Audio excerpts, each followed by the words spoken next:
So what is the best way that we can go about involving our current students in orientation? So I'm going to provide 3 tips for ways that we can include our current students in planning and creating our orientation content, be that online content or in-person content. Tip number 1 is it's really great to use our current students, orientation leaders, work study students, tutors, to actually create content for us. They are fantastic at putting together short videos, creating drawings or art that we can use in our orientation.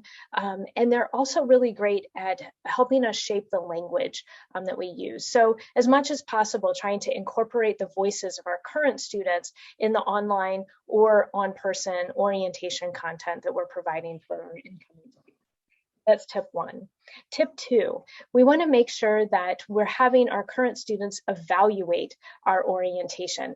They have been the ones who've been most recently through that experience at our institutions, and how awesome to have them either review content to make sure that it's really clear for our incoming students, or to provide us new ideas or new ways or new methods of how we might use content to engage students.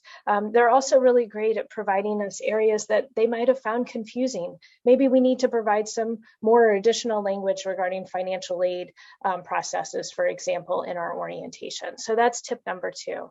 And finally, tip number 3. Online orientation in particular can be a really great way that our current students can begin to interact with our new incoming students. Pop a discussion board into an orientation and have that be a place where your new students can ask questions. Do I really need to buy books?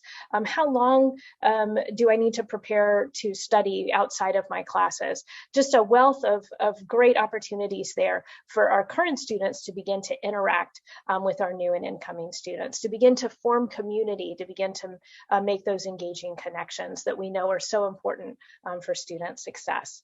So 3 tips for how we can engage our current students in creating, crafting, and shaping our orientation content.